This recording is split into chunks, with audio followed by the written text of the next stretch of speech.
हाँ जी बच्चों, last class में हमने कैश फ्लो क्या होती है, कैश फ्लो के ऑपरेटिंग एक्टिविटीज क्या होती है, इन्वेस्टिंग एक्टिविटीज क्या होती है, फाइनेंसिंग एक्टिविटीज क्या होती है, ये सीखी थी।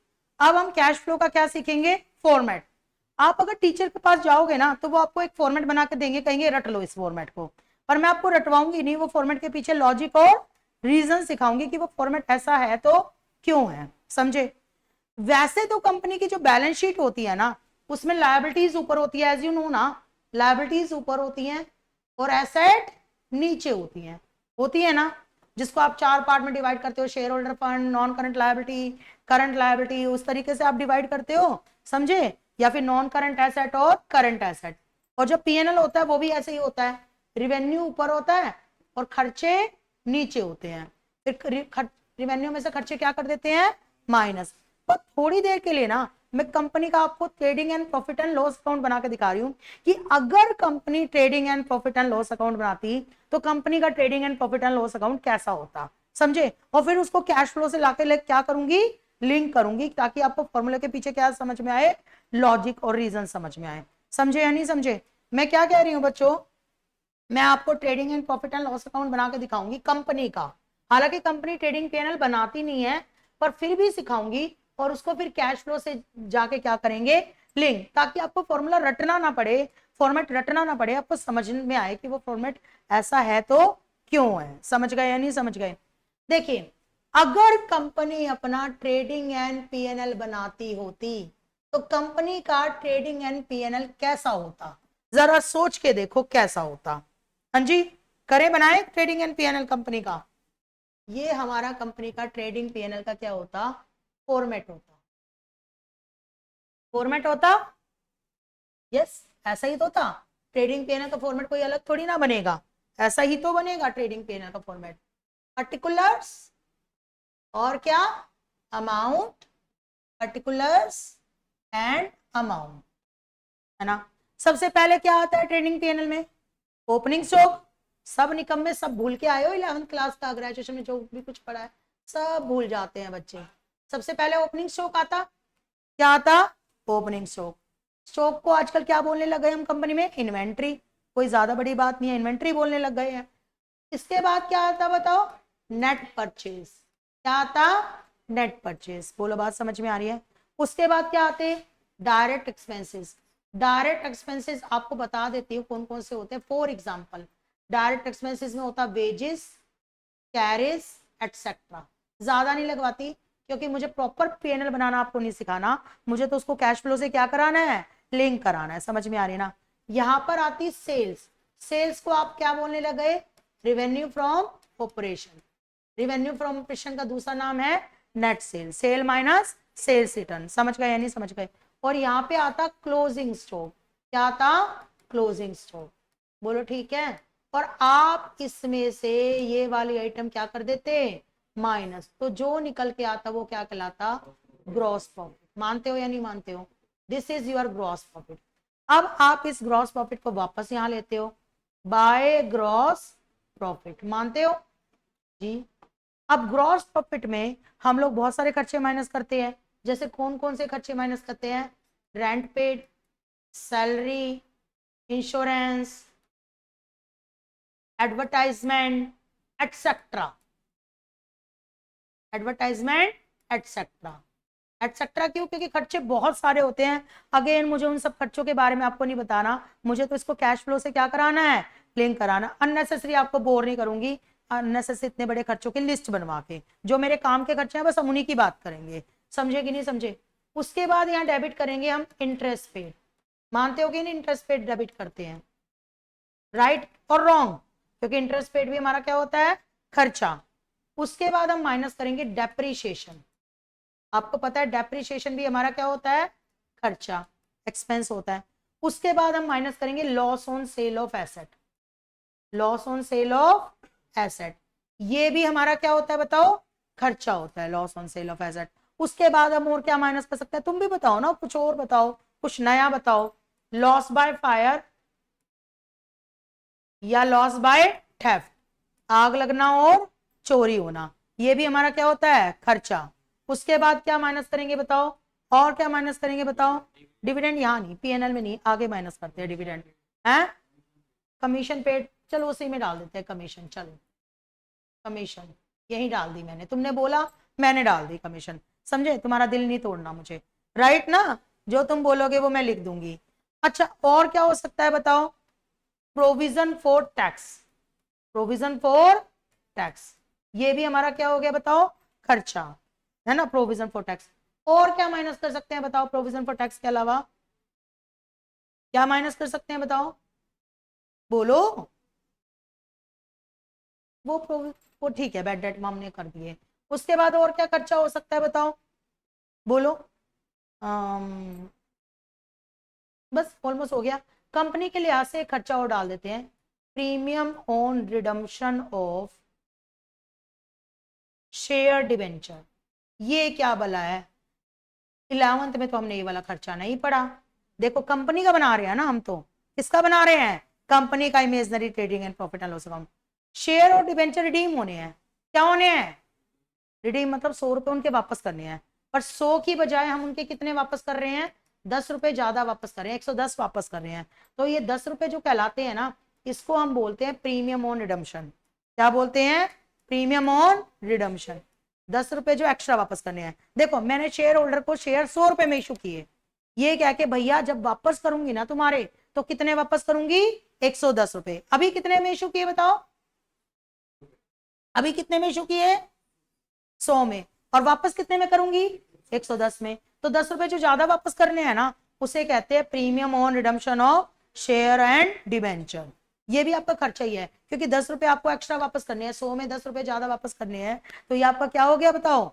लॉस हो गया, समझ में आ रहा है, 100 रुपए का था, 10 रुपए एक्स्ट्रा वापस करने हैं, तो 10 रुपए का क्या हो गया बताओ, लॉस ही होगा, इसको किस नाम से लिखेंगे, premium on redemption of share और debenture.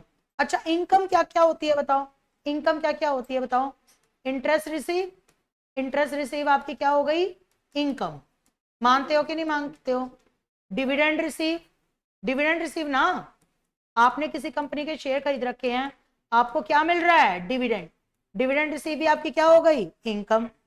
Profit on sale of asset, profit on sale of asset, ये भी आपकी क्या हो गई, इनकम, है ना। इंश्योरेंस क्लेम, इंश्योरेंस कंपनी से पैसा मिला, ये भी आपकी क्या हो गई, इनकम।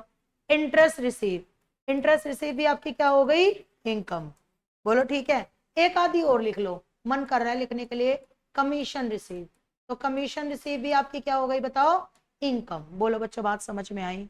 इसके बाद हम इसको आगे बढ़ाते हैं, और आगे बढ़ाते हुए, आगे बढ़ाते हुए हम लोग क्या करते हैं बताओ, हम लोग इसका पीएनएल अप्रोप्रिएशन अकाउंट बनाएंगे, क्या बनाएंगे हम लोग, पीएनएल अप्रोप्रिएशन अकाउंट। अब ये जो निकल के आया, इसमें से ये साइड क्या कर दी, माइनस, तो जो निकल के आया वो क्या कहलाएगा, नेट प्रॉफिट, क्या कहलाएगा, net profit, to net profit, समझे। प्लीज अब ध्यान से सुनिए, इस नेट प्रॉफिट को यहां लिखते हैं वापस। आपको पता है नेट प्रॉफिट के साथ हम क्या क्या करते हैं, क्या क्या करते हैं बताओ, नेट प्रॉफिट के साथ हम या तो शेयर होल्डर में बांट देते हैं, या मुसीबत के लिए संभाल के रखते हैं, तीन ही वही तो काम करते हैं। देखो ना हमने प्रॉफिट कमा लिया, खर्चे सारे माइनस करके क्या कमा लिया, प्रॉफिट, अब इस प्रॉफिट का करेंगे क्या बताओ, शेयर होल्डर में दे देंगे, शेयर होल्डर को मतलब किसको देंगे, प्रेफरेंस शेयर होल्डर को देंगे, तो क्या कहलाएगा, प्रेफरेंस डिविडेंड, क्या कहलाएगा, preference dividend. Equity share holder को प्रॉफिट का हिस्सा देंगे तो क्या कहलाएगा, इक्विटी डिविडेंड, क्या कहलाएगा, इक्विटी डिविडेंड, बोलो ठीक है ना। और मुसीबत के लिए संभाल के रखेंगे तो इसे क्या कहेंगे, ट्रांसफर टू रिजर्व, क्या कहेंगे, ट्रांसफर टू रिजर्व। ये हो गया हमारे पास। अब हमारे पास बच गया प्रॉफिट का बैलेंस सीडी, इसको अगले साल कैरी फॉरवर्ड कर देंगे। ये बात समझ में आई। सपोज करो हमने 1 लाख प्रॉफिट कमाया, कितना प्रॉफिट कमाया, 1 लाख, उसमें से 20,000 का प्रेफरेंस डिविडेंड दे दिया, 20,000 का इक्विटी डिविडेंड दे दिया, 20,000 का रिजर्व में ट्रांसफर कर दिया, 60,000 हो गए, तो 1 लाख में से 60,000 गए तो बाकी कितने बचे, 40,000। इसको अगले साल हम क्या कर देंगे, कैरी फॉरवर्ड कर देंगे। समझ में आई बच्चों या नहीं आई। क्या आपको इस कंपनी के पीएनएल में कोई दोष लग रहा है, प्लीज बच्चों, वैसे बोले तो इसमें कमी ही कमी है, क्योंकि कंपनी का भी स्टाइल का पीएनएल नहीं बनता, स्टेटमेंट ऑफ पीएनएल बनती है। लेकिन अगर कंपनी का ट्रेडिंग पीएनएल बनता होता, जो कि बनता था, जो कि बनता था 5-6 साल पहले, 5-6 साल से ही फॉर्मेट क्या हुआ है, चेंज हुआ है, 5-6 साल पहले यही फॉर्मेट था कंपनी का बनने का, समझे या नहीं समझे। 5-6 साल से जब से कंपनीज एक्ट 2013 आया है, उसके बाद वो अप्लाई हुआ है, उसके बाद ही फॉर्मेटिंग में क्या आई है बताओ, चेंज आई है। समझ में आ रही है बात या नहीं आ रही है, क्लियर हो रही है। उससे पहले 2013 से पहले ये वाला ही फॉर्मेट बनता था। ओके, अब ये फॉर्मेट मैंने कैश फ्लो कराते कराते ये फॉर्मेट क्यों करा दिया, आपको अभी पीछे के सारे लॉजिक समझ में आ जाएंगे। मैं पहले शॉर्ट एब्रिविएशन लिखवाती हूँ। ओ स्टैंड फॉर लिखूंगी ऑपरेटिंग, क्या लिखूंगी, N stand for, NO stand for non operating, कौन सी, नॉन ऑपरेटिंग। एनसी लिखूंगी नॉन कैश, क्या लिखूंगी, नॉन कैश। क्या लिखूंगी, आई स्टैंड फॉर लिखूंगी इन्वेस्टिंग, क्या लिखूंगी, इन्वेस्टिंग। और एफ स्टैंड फॉर क्या लिखूंगी, फाइनेंसिंग। बोलो बात समझ में आ रही है ना, राइट। मैं शॉर्ट एब्रिविएशन लिखवा दी। O stand for, NO stand for, NC stand for non cash, I stand for और F stand for financing. Activities आपकी दो तरीके की होती है, कौन कौन सी, या तो वो होती है ऑपरेटिंग, कौन सी होती है, ऑपरेटिंग, या फिर होती है वो नॉन ऑपरेटिंग, कौन सी, नॉन ऑपरेटिंग। नॉन ऑपरेटिंग आपकी दो तरीके की होती है। ऑपरेटिंग को किससे डिनोट करूंगी, ओ से, और नॉन ऑपरेटिंग को एनओ से, नॉन ऑपरेटिंग को एनओ से। फिर या तो वो आपकी होती है इन्वेस्टिंग या फिर होती है फाइनेंसिंग। इन्वेस्टिंग को आई से और एफ फाइनेंसिंग को एफ से। कितने तरीके की एक्टिविटी हुई, ऑपरेटिंग, ऑपरेटिंग और नॉन ऑपरेटिंग कितने टाइप की होगी, इन्वेस्टिंग और फाइनेंसिंग। समझ गए, कितने तरीके की एक्टिविटीज हुई, कौन कौन सी, ऑपरेटिंग और नॉन ऑपरेटिंग। और नॉन ऑपरेटिंग को दो पार्ट्स में डिवाइड करोगे, इन्वेस्टिंग और फाइनेंसिंग। अब मुझे बताते जाओ बच्चों, इस पीएनएल में कौन सी ऑपरेटिंग एक्टिविटी है, कौन सी नॉन ऑपरेटिंग है। क्या ओपनिंग स्टॉक ऑपरेटिंग है, यस। बिजनेस होता है तो ही स्टॉक होता है, बिजनेस होता है तो ही स्टॉक होता है। अब आप सारे लॉजिक समझ में आ जाएंगे कि स्कूल में हो सकता है कैश फ्लो आपको रटवाया गया हो, लेकिन मैं आपको यहाँ पे लॉजिक समझा रही हूँ कि कैश फ्लो के लॉजिक्स क्या क्या हैं, समझे। मुझे बताओ, ओपनिंग स्टॉक क्या है, ऑपरेटिंग, बिजनेस होता है तो ही ऑपरेटिंग होता है। नेट परचेज भी बिजनेस होता है तभी परचेज करनी पड़ती है। डायरेक्ट एक्सपेंसेस भी ऑपरेटिंग, क्योंकि बिजनेस होता है तभी डायरेक्ट एक्सपेंस लगते हैं, है ना। रिवेन्यू फ्रॉम ऑपरेशन भी ऑपरेटिंग, क्योंकि बिजनेस होता है तभी रिवेन्यू फ्रॉम ऑपरेशन होता है। क्लोजिंग स्टॉक भी ऑपरेटिंग, क्योंकि बिजनेस होता है तभी क्लोजिंग स्टॉक लगता है। तो ग्रॉस प्रॉफिट भी क्या आया, ऑपरेटिंग। यहां तक हमें कोई टेंशन नहीं है, ग्रॉस प्रॉफिट तक हमारी सारी एक्टिविटीज कौन सी एक्टिविटीज है बताओ, ऑपरेटिंग एक्टिविटीज है। कौन सी एक्टिविटीज है, ऑपरेटिंग। अब प्लीज बच्चों ध्यान से देखना मैं जो बोलने जा रही हूं, मुझे सिर्फ इतना बता दो, रेंट क्या है, ऑपरेटिंग, रेंट क्या है, ऑपरेटिंग, क्योंकि रेंट बिजनेस होता है तभी पे करना पड़ता है। सैलरी भी बिजनेस होता है तभी पे करना पड़ता है। इंश्योरेंस भी बिजनेस होता है तभी पे करना पड़ता है। कमीशन भी बिजनेस होता है तभी पे करना पड़ता है। और एडवर्टाइजमेंट भी बिजनेस होता है तभी पे करना पड़ता है। इंटरेस्ट पेड क्या है, प्लीज बच्चों ध्यान से दो, नॉन ऑपरेटिंग, क्योंकि ये क्या है, फाइनेंसिंग। उधार लेते हो तभी ब्याज पे करते हो, तो ये कौन सी एक्टिविटी है, फाइनेंसिंग। और फाइनेंसिंग होने के कारण नॉन ऑपरेटिंग। डेप्रीशिएशन ऑपरेटिंग तो है पर नॉन कैश है, नॉन कैश है। क्यों नॉन कैश है, क्योंकि डेप्रीशिएशन लगाने के कारण ना कैश आता ना कैश जाता। डेप्रीशिएशन ऑपरेटिंग तो है भाई, बिजनेस होता है तो एसेट खरीदते हो, फर्नीचर खरीदा, मतलब जैसे सपोज करो मेरा कोचिंग सेंटर है, कोचिंग सेंटर है तभी तो मुझे फर्नीचर खरीदना पड़ा, और फर्नीचर खरीदना पड़ा, डेप्रीशिएशन लगा, तो फर्नीचर मेरा, सॉरी डेप्रीशिएशन मेरा ऑपरेटिंग तो है पर साथ में मेरा क्या है बताओ, नॉन कैश, क्योंकि डेप्रीशिएशन लगने से ना कैश आया ना कैश गया। Loss on sale of asset क्या है, नॉन ऑपरेटिंग, क्योंकि वो क्या है, इन्वेस्टिंग। मुझे बताओ, सेल एसेट खरीदना बेचना क्या है, इन्वेस्टिंग। एसेट खरीदना बेचना क्या है, तो उसका लॉस भी क्या है, एसेट खरीदना बेचना क्या है, इन्वेस्टिंग, तो उसका लॉस भी क्या है, इन्वेस्टिंग। और इन्वेस्टिंग होने के कारण क्या हो गया, ये non operating. Loss by fire भी क्या है, नॉन ऑपरेटिंग। क्यों नॉन ऑपरेटिंग है बच्चों, ये इन्वेस्टिंग फाइनेंस के कारण नहीं है, क्योंकि ये एबनॉर्मल है, कभी कभी आग लगती है, कभी कभी चोरी होती है, तो ये आपका कौन सा लॉस है बताओ, एबनॉर्मल लॉस। कौन सा लॉस है ये, तो बिजनेस से रिलेटेड तो नहीं है भाई, मैं कोचिंग कर रही हूँ, आग लग गई, कोचिंग करने से इसका कोई रिलेशन नहीं है। प्रोविजन फॉर टैक्स क्या है? Non cash. क्या है ये? क्यों? प्रोविजन बनाया है, अभी टैक्स पे करना बाकी है, तो ना कैश आया ना कैश गया। प्रीमियम और रिडम्पशन क्या है बताओ? ये प्रीमियम और रिडम्पशन क्या है बताओ? नॉन ऑपरेटिंग, क्योंकि ये आपकी क्या है बताओ? फाइनेंसिंग। अगर शेयर आप रिडीम कर रहे हो, शेयर आप क्या कर रहे हो? रिडीम। शेयर इशू करना और शेयर रिडीम करना क्या है? फाइनेंसिंग। तो उसका प्रीमियम भी क्या है बताओ? फाइनेंसिंग। तो फाइनेंसिंग हो गया, तो कौन सा हो गया? Non operating. समझ गए या नहीं समझ गए? उसके बाद कमीशन रिसीव क्या है बताओ? आपकी ऑपरेटिंग। कमीशन रिसीव क्या है? क्योंकि बिजनेस करते हो तभी कमीशन मिलता है। मैं प्रॉपर्टी डीलर हूं, किसी का घर बिकवाती हूँ, तो घर बिकवाना मेरा बिजनेस है, तभी मुझे भी कमीशन मिलता है। तो कमीशन मिलना मेरा क्या है बताओ? ऑपरेटिंग।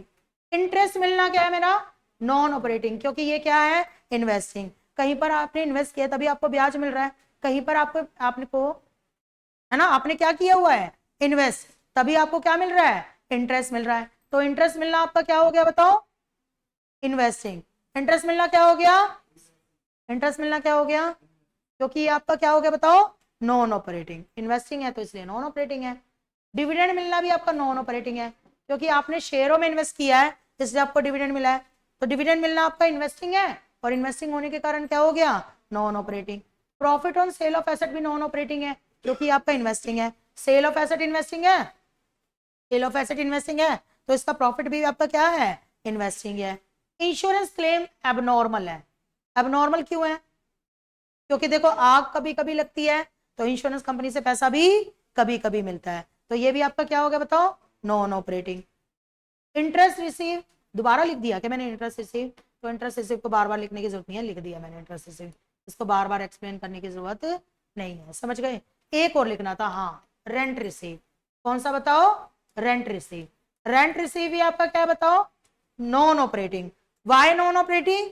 क्योंकि ये आपका क्या है? इन्वेस्टिंग है। समझ में? बिल्डिंग में इन्वेस्ट किया तभी रेंट मिला है, तो रेंट मिलना आपका इन्वेस्टिंग है, और इन्वेस्टिंग होने के कारण नॉन ऑपरेटिंग। आगे चलो आगे चलो, अब इसको कैश फ्लो से कैसे रिलेट करूंगी आपको सब समझ में आएगा। थोड़ा सा और आगे चलो, मुझे बताओ प्रेफरेंस डिविडेंड क्या है आपका? बोलो, प्रेफरेंस डिविडेंड क्या है आपका? बोलो। क्योंकि शेयर इशू किए हैं तभी आपको डिविडेंड देना पड़ रहा है, शेयर इशू किए हैं तभी आपको क्या देना पड़ रहा है? तो प्रेफरेंस डिविडेंड देना आपकी कौन सी एक्टिविटी हो गई बताओ? फाइनेंसिंग। और फाइनेंसिंग होने के कारण नॉन ऑपरेटिंग, क्योंकि फाइनेंसिंग नॉन ऑपरेटिंग है ना। इक्विटी डिविडेंड भी क्या है? Non operating. क्यों? क्योंकि ये फाइनेंसिंग है, इक्विटी शेयर इशू किया है तभी आपको डिविडेंड देना पड़ रहा है। Transfer to reserve non cash है। नॉन कैश मतलब क्या? ना कैश आया ना गया। सपोज करो आपके पास 1 लाख रुपए प्रॉफिट था, उसमें से 20,000 आपने किस में ट्रांसफर कर दिया? रिजर्व में। आपके पास प्रॉफिट कितना बचा? 80। तो 20,000 जो रिजर्व में ट्रांसफर किया वो भी तो आपका प्रॉफिट ही है, तो 80 और 20 कितने हो गए? 1 लाख ही हो गए। मैं क्या बोलना चाह रही हूँ बच्चों, आपके पास कितना प्रॉफिट था? 1 लाख। आपने रिजर्व में कितना ट्रांसफर कर दिया? 20,000। अब आपके पास प्रॉफिट कितना बच गया? 80,000। तो ये प्रॉफिट है, ये भी आपका प्रॉफिट है, और रिजर्व है, ये भी आपका प्रॉफिट है। रिजर्व भी तो एक तरीके के प्रॉफिट ही होते हैं। तो अल्टीमेटली आपके पास कितना रहा? 1 लाख ही रहा। तो ट्रांसफर टू रिजर्व क्या है आपका? Non cash. क्या आपको ये वाली बात समझ में आई? और ये आपका पूरा फॉर्मेट बन गया किसका बताओ? ट्रेडिंग और पीएनएल। अगर किसका बना रहे हैं बताओ हम? कंपनी का। किसका बना रहे हैं हम? अब सुनो ध्यान से, सुनना ध्यान से। हम इस पता है ऑपरेटिंग एक्टिविटी कैसे निकालेंगे? पहले मैं फॉर्मेट बनाती हूं आगे, यहीं पर सामने सामने, छोटा करके दिखाई नहीं देगा शायद, नहीं ठीक है, बड़ा ही रहने दो, अच्छे से दिखेगा तो सही। अब हमने कैश फ्लो का क्या बनाना है बताओ? फॉर्मेट बनाना है। चलिए बच्चों हम कैश फ्लो का फॉर्मेट बनाते हैं, और हम इसी को देख के बनाएंगे कैश फ्लो का फॉर्मेट पूरा का पूरा, और आपको अभी समझ में आएगा कि कैश फ्लो का फॉर्मेट क्यों है ऐसा है। Cash flow statement, cash flow statement. Please बच्चों ध्यान से देखिएगा कैश फ्लो स्टेटमेंट का फॉर्मेट कैसे होता है।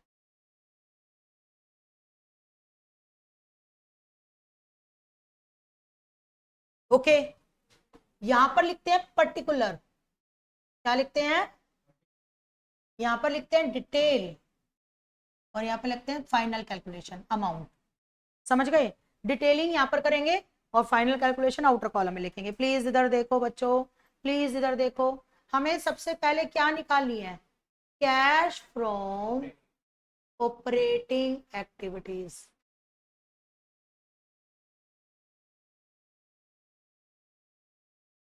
इसको मानते हैं हम ए, कैश फ्रॉम ऑपरेटिंग एक्टिविटीज। मुझे बताओ क्या वर्ड इंपॉर्टेंट है? कैश। और क्या वर्ड इंपॉर्टेंट है? ऑपरेटिंग। तो मुझे क्या क्या नहीं चाहिए?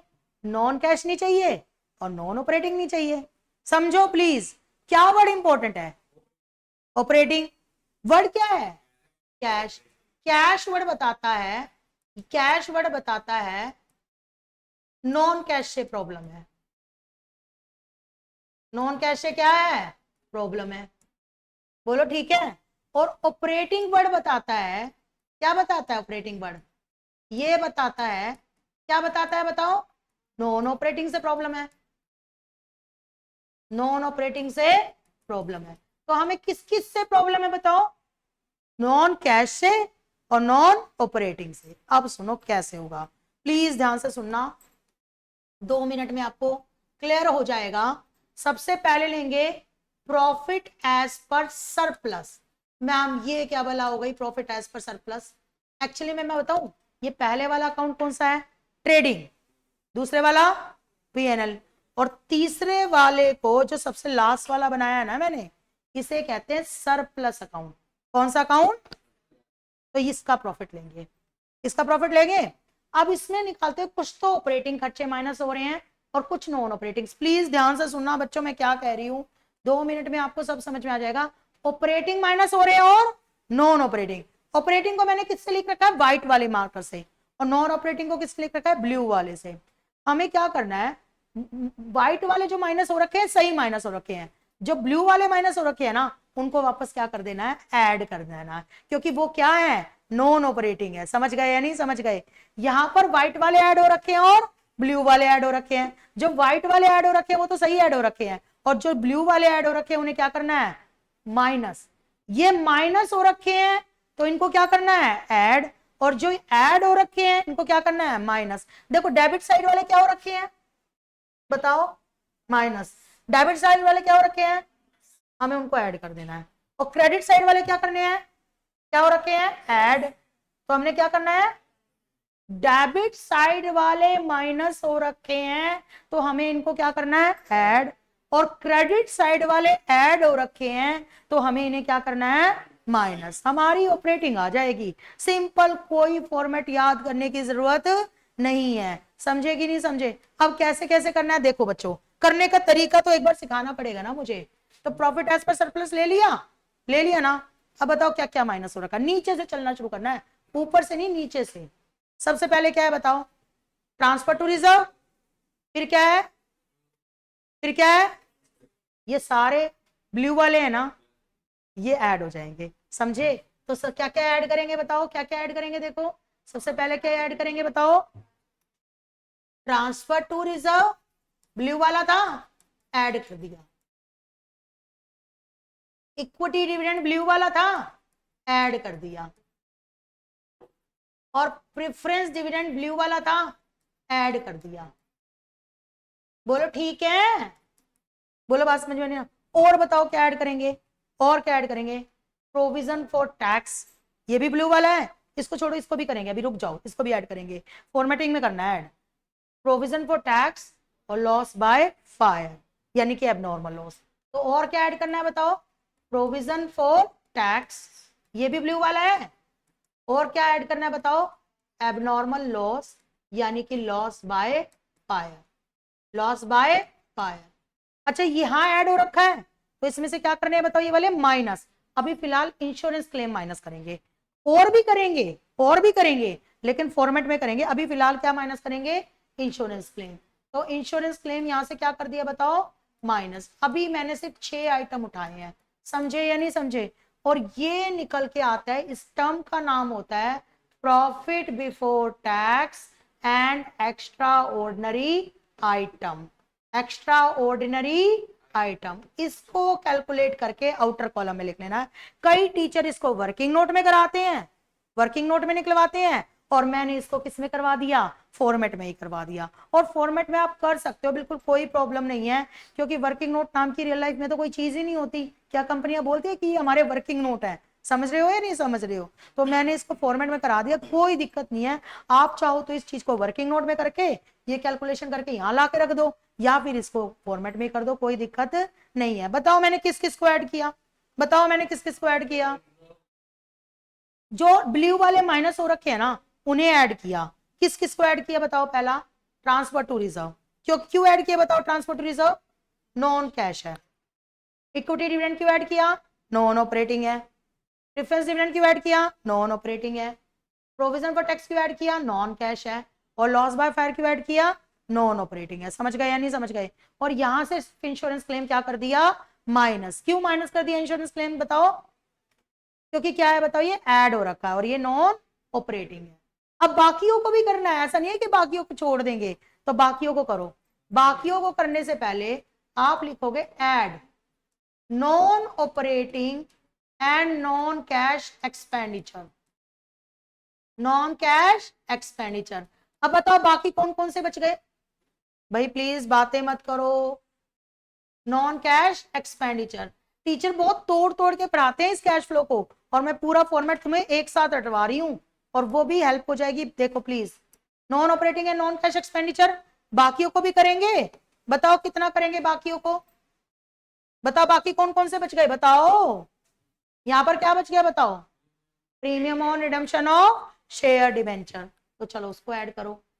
Premium on redemption of share या डिबेंचर, इसको ऐड कर दिया।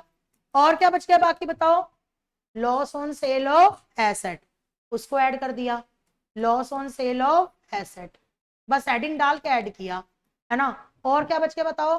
डेप्रिसिएशन, डेप्रिसिएशन को ऐड किया, है ना? और किसको ऐड करेंगे बताओ? इंटरेस्ट पेड को ऐड करेंगे, इंटरेस्ट पेड को ऐड करेंगे। और क्या ऐड करेंगे बताओ? एक चीज और, एक और भूल गई मैं, गुडविल रिटर्न ऑफ। गुडविल की वैल्यू क्या हो गई? कम हो गई। गुडविल की वैल्यू क्या हो गई? कम। गुडविल भी आपकी नॉन कैश होती है। क्या होती है? नॉन कैश, क्योंकि ना गुडविल की वैल्यू कम हो गई, ना कैश आया, ना कैश गया। तो और क्या ऐड करेंगे? गुडविल रिटर्न ऑफ, या मिसलेनियस एक्सपेंसेस रिटर्न ऑफ भी बोलते हैं। मिसलेनियस एक्सपेंसेस रिटर्न ऑफ खत्म हो गई। रिटर्न ऑफ का मतलब क्या होता है? कम होना। रिटर्न ऑफ का मतलब क्या होता है? गुडविल 1 लाख की थी, कम होकर कितने की हो गई? 90,000। तो रेपुटेशन की वैल्यू कम हुई है ना, तो ना कैश आया ना कैश गया, तो इसको भी ऐड कर देंगे। तो बताओ बचे हुए आइटम क्या है बताओ? प्रीमियम, उसको ऐड कर दिया। डेप्रिसिएशन क्यों ऐड किया? प्रीमियम को नॉन ऑपरेटिंग है। Loss on sale of asset क्यों ऐड किया? नॉन ऑपरेटिंग है। डेप्रिसिएशन को क्यों ऐड किया? नॉन कैश है। गुडविल को क्यों ऐड किया? नॉन कैश, नॉन कैश है। और इंटरेस्ट को क्यों ऐड किया? नॉन ऑपरेटिंग है। ये ऐड कर दिए बच्चों। इससे ऊपर के कोई आइटम ऐड करने की जरूरत नहीं है, क्योंकि सारे क्या हैं? ऑपरेटिंग है। हमें सिर्फ किससे प्रॉब्लम थी? नॉन ऑपरेटिंग से और नॉन कैश से। बोलो बात समझ में आ रही है ना? अब उसके बाद हम लोग क्या करेंगे? नॉन ऑपरेटिंग इनकम क्या कर देंगे? माइनस। क्या कर देंगे बताओ? माइनस। बताओ कौन कौन सी माइनस करेंगे? आप बताओ। ये ऐड हो रखी है उसे क्या करेंगे? माइनस। जो ऐड हो रखी है उसे क्या करेंगे? माइनस। तो क्या माइनस करेंगे बताओ प्लीज? इधर देखो, और क्या माइनस करेंगे? इसको थोड़ा बड़ा कर लेती हूं। नाउ कमीशन को ऐड माइनस करें? नहीं, क्योंकि ये क्या है? ऑपरेटिंग। हमें सिर्फ क्या माइनस करनी है बताओ? लेस करेंगे non operating income, less non operating income. इसमें हम लोगों को माइनस करना है, कमीशन रिसीव नहीं माइनस करेंगे, इंटरेस्ट रिसीव माइनस करेंगे। क्या माइनस करेंगे? इंटरेस्ट रिसीव, क्योंकि नॉन ऑपरेटिंग है। और क्या माइनस करेंगे? डिविडेंड रिसीव, क्योंकि ये भी क्या है? नॉन ऑपरेटिंग है। और क्या माइनस करेंगे? Profit on sale of asset. क्यों माइनस करेंगे बताओ? ये भी नॉन ऑपरेटिंग है। हाँ जी ठीक है। और क्या माइनस करेंगे बताओ? इंश्योरेंस क्लेम तो कर ही चुके हैं ऑलरेडी। और क्या माइनस करेंगे? रेंट रिसीव, क्योंकि ये अभी हमारी क्या है बताओ? नॉन ऑपरेटिंग है। समझे कि नहीं समझे? प्लीज मेरी बात सुनो, हमने कुछ नहीं किया, हमने पीएनएल को ऑपरेटिंग और नॉन ऑपरेटिंग में डिवाइड कर दिया। ऑपरेटिंग से कोई दिक्कत नहीं है, नॉन ऑपरेटिंग वाले सारे क्या कर दिए, ऐड। यहाँ पर ऑपरेटिंग से कोई दिक्कत नहीं है, नॉन ऑपरेटिंग वाले सारे क्या कर दिए, माइनस। तो अब जो निकल के आएगा, है ना, अब हम क्या करेंगे, इस सबको हम टोटल करके आउटर कॉलम में लिखेंगे। इस सबको हम टोटल करेंगे और टोटल करके कहाँ लिखेंगे बताओ, आउटर कॉलम में। बिल्कुल परफेक्ट फॉर्मेट बना रही हूं मैं ये। आउटर कॉलम में लिखा, देखो पहले किसको आउटर कॉलम में लिखा बताओ, किसको आउटर कॉलम में लिखा, इन सबको ऐड किया, इसको आउटर कॉलम में लिखा, फिर इन सबको ऐड किया, उसको कौन से कॉलम में लिखा, आउटर कॉलम में लिखा। एक्चुअली क्या होता है बच्चों, अगर हमें कहीं पे जाना है, मान लिया हमें कश्मीर घूमने जाना है, समझे, तो क्या हम, हमारी ट्रेन एकदम कश्मीर जाके रुकती है, नहीं ना, बीच में छोटे छोटे क्या लेती रहती है, ब्रेक लेती रहती है। तो हमें ऑपरेटिंग तक पहुंचना है, लेकिन डायरेक्ट ट्रेन वहां नहीं रुकेगी, बीच में एक ब्रेक ऊपर ले लिया, एक ब्रेक यहाँ ले लिया, बीच में छोटे छोटे हम क्या लेते चलेंगे, ब्रेक लेते चलेंगे। समझ में आ रही है ना बच्चों। अब ये जो हमारा सेकंड ब्रेक हुआ, ये हमारा कौन सा ब्रेक हुआ, सेकंड। ग्रीन ग्रीन पेन से हमारे ब्रेक होते जा रहे हैं, और ये हमारा सेकंड ब्रेक हुआ। सेकंड ब्रेक का नाम है operating profit before working capital adjustment, before working capital adjustment. ये सेकंड ब्रेक। अलग अलग स्टेशनों के अलग अलग नाम होते हैं ना। पहले स्टेशन का क्या नाम था बताओ, पहले स्टेशन का क्या नाम था, profit before tax and extra ordinary item.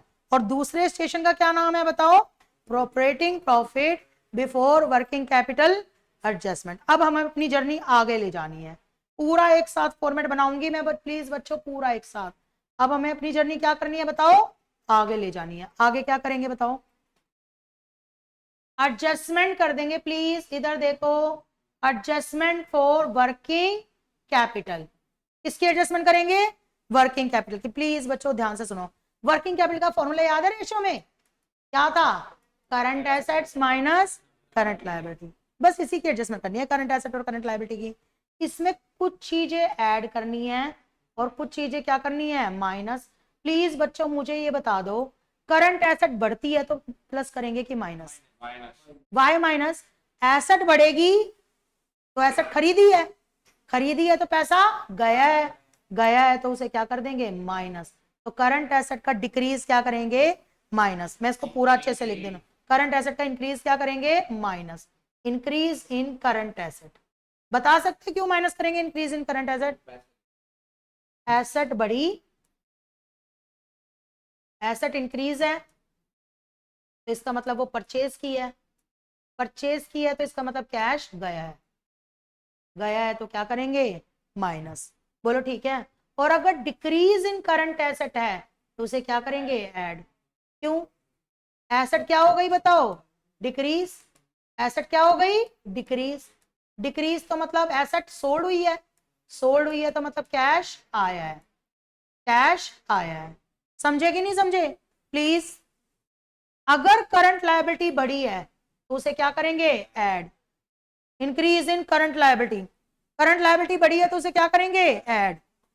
अगर करंट लायबिलिटी बढ़ी है तो ऐड क्यों करेंगे बताओ, क्योंकि लायबिलिटी क्या हुई है बताओ, इंक्रीज। लायबिलिटी क्या हुई है, इंक्रीज। लायबिलिटी इंक्रीज हुई है तो कर्जा लिया है, और कर्जा लिया है तो कैश आया है। बोलो ठीक है।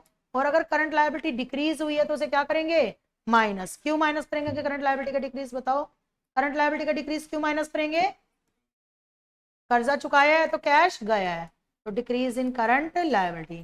कर्जा चुकाया है तो पैसा गया है। समझ गए नहीं समझ गए, करंट एसेट बढ़ी है, डिक्रीज हुई है करंट एसेट तो ऐड करेंगे। समझे कि नहीं समझे, एसेट घटी तो पैसा आया, एसेट बढ़ी तो पैसा गया, लायबिलिटी बढ़ी तो पैसा आया, लायबिलिटी घटी तो पैसा गया। और एक चीज माइनस करेंगे, टैक्स पेड, क्योंकि टैक्स पे करने से भी पैसा गया, टैक्स पे करने से भी पैसा गया। समझ गए नहीं समझ गए। ये हम यहाँ पे जब करंट एसेट करंट लायबिलिटी लेंगे ना तो चार चीजें नहीं लेनी। एक तो कैश एंड कैश इक्विवेलेंट नहीं लेना, क्यों नहीं लेना वो कल की क्लास में डिस्कस करेंगे। कैश एंड कैश इक्विवेलेंट नहीं लेना, करंट इन्वेस्टमेंट नहीं लेनी, और शॉर्ट टर्म बोरोइंग नहीं लेनी। ये तीन चीजें आपको नहीं लेनी। क्यों नहीं लेनी ये हम डिस्कशन बाद में करेंगे। और अभी फिलहाल के लिए लिखवा देती हूँ, रट लो। क्या क्या नहीं लेना?